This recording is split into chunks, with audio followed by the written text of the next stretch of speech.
সদ্য সমাপ্ত রায়গঞ্জে লোকসভা ভোটের দিনের বিরোধী দলের এজেন্টকে মারধরের ঘটনার প্রতিবাদে থানা নির্বিকার থাকায় জেলা শাসকের দ্বারস্থ হলেন এলাকাবাসী। জেলা শাসকের কাছে ওয়ার্ড কোঅর্ডিনেটরের বিরুদ্ধে গণস্বাক্ষর সম্বলিত প্রতিলিপি জমা করলেন এলাকার মানুষ।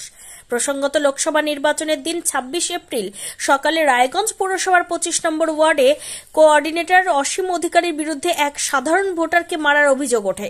পরবর্তীতে এলাকাবাসী সমবেত হয়ে তার নামে রায়গঞ্জ থানায় লিখিত অভিযোগ দায়ের করেন। পুলিশ প্রশাসনের পক্ষ থেকে সদর্থক পদক্ষেপ নেওয়ার আশ্বাস পেলেও ঘটনার এতদিন পরেও কোনো ভূমিকা দেখতে না পাওয়ায় এলাকাবাসী বৃহস্পতিবার জেলা শাসক ও এসপির কাছে অভিযোগ করেন। এদিন সন্ধ্যায় স্থানীয় রাধা গোবিন্দ মন্দিরে বসে এলাকার মানুষ জানান, ঘটনার কোনো সদর্থক ভূমিকা দেখতে না পাওয়ায় তারা আতঙ্কিত। এর আগেও অসীম অধিকারী তথা নদ এলাকার এক ব্যক্তিকে মেরেছেন বলে অভিযোগ, কিন্তু দিনের পর দিন একই ঘটনা ঘটায়। এবারে তারা দৃঢ় প্রতিজ্ঞ, ঘটনার সুরাহা না হওয়া পর্যন্ত তারা লাগাতার আন্দোলন চালিয়ে যাবেন।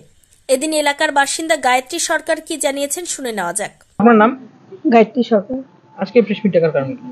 কারণ গত শুক্রবারের দিন সকালবেলা যে ঘটনাটা হয়েছিল, আমাদের থানায় একটা এফআইআর করা হয়েছিল। তো সেই পরিপ্রেক্ষিতে পরের দিন না আসাতে আবার আমরা সেখানে গিয়েছিলাম। যাওয়ার পরে জানানো হয়েছে, কিন্তু এখনো পর্যন্ত থানার কোনো আমরা আশ্বাস পাইনি বা ইনকোয়ারি করতে আসে নাই বা ফ্রন্টে আসে নাই যে কি হয়েছিল সেখানে। তাই পুলিশের উপরে আমরা আর ভরসা করতে না পেরে আজকে আমরা কর্ণজোড়া ডিএমকে একটা জমা দিয়ে এসেছি, দরখাস্ত মার্ক পিটিশন পাড়ার সবার সই নিয়ে, এবং এসপির কাছে দিয়ে এসেছি, যাতে আমাদের এই ওয়ার্ডে একজনের পর একজন যা মারা হচ্ছে সেটার জন্য আমরা আতঙ্কে আছি, সেটার জন্য তাড়াতাড়ি দ্রুত আমাদের সুরাহা হয় সেই মিডিয়ার দিকে। এই জন্য আজকে আনা হয়েছে, যেন মিডিয়ার মাধ্যমে সেই জিনিসটা প্রচার হয়। তাহলে কি আপনারা প্রশাসনের প্রতি আস্থা হারাচ্ছেন? না, আস্থা হারায়নি, কিন্তু প্রশাসনকে আরো মিডিয়ার মাধ্যমে আরো দ্রুত করতে বলা হচ্ছে, যেন আমাদের এটা সবাই আতঙ্কে আসে। পাড়াসুদ্ধা আজকে উনাকে মেরেছে, কালকে আমাকেও মারতে পারে। কেন কিছুদিন আগে অনেক ঘটনাই হচ্ছে, উনার একজনের পর একজন মারা হয়েছে, আমার ছেলেকেও মারছে, এবং অপু বলে একটা ছেলে আছে তাকেও মারা হয়েছে।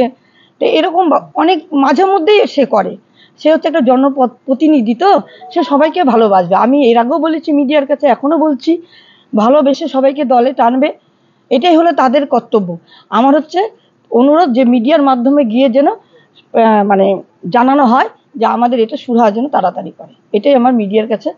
খুশি হলেই মারি দিচ্ছে, যেমন চালেই মারি, যাকে খুশি। জেলা প্রশাসন এবং পুলিশ প্রশাসন একত্রিত হয়ে এখন ওয়ার্ড কোঅর্ডিনেটরের বিরুদ্ধে কোনো পদক্ষেপ গ্রহণ করে কিনা সেটাই এখন দেখার। রায়গঞ্জের ২৫ নম্বর ওয়ার্ড ঘুরে নিজস্ব প্রতিনিধি রিপোর্ট, টাইমস 14 বাংলা। আপনি কি কিডনির রোগে ভুগছেন? তাহলে আর দেরি না করে আজই আসুন আপনার এলাকার একমাত্র বিশ্বস্ত প্রতিষ্ঠান জীবন রেখাতে। এখানে বিশেষজ্ঞ নেফ্রোলজিস্ট ডাক্তাররা লেজার ট্রিটমেন্টের মাধ্যমে রোগীদের সমস্ত ধরনের কিডনির এবং প্রোস্টেটের অপারেশন করে থাকেন। রোগী দেখছেন nephrologist doctor Arkaprabha Chakraborty, SSKM hospital, Kolkata; doctor Sunil Kumar, Apollo hospital, Kolkata; doctor Pinaki Mukherjee, NRS hospital, Kolkata. এছাড়াও এখানে প্রতিদিন অপারেশন করছেন ও বহির্বিভাগের রোগী দেখছেন ইউরোসার্জন ডক্টর আতার কাশিম, PG হসপিটাল, কলকাতা।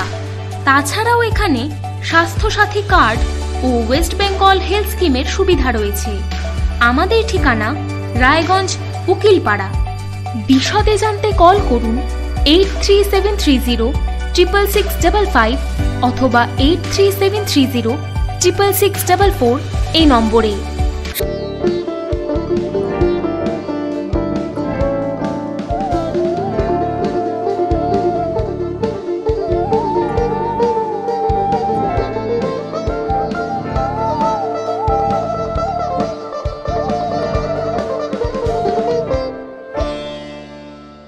আপনি কি চাকরি পরীক্ষার্থী? চাকরি পরীক্ষার বই খুঁজছেন? তাহলে আজই চলে আসুন সৌরভ বুক অ্যান্ড ম্যাগাজিন সেন্টারে। এখানে BSc, WBCS, bank, rail, ICDS, nursing, ANM এবং GNM সহ কেন্দ্রীয় ও রাজ্য সরকারি সকল চাকরির পরীক্ষার বই ও ম্যাগাজিন পাওয়া যায়। আমাদের ঠিকানা ঘড়িমোড়, মোহনবাটি, রায়গঞ্জ। বিস্তারিত জানতে যোগাযোগ করুন 9002904090 অথবা 9434347016।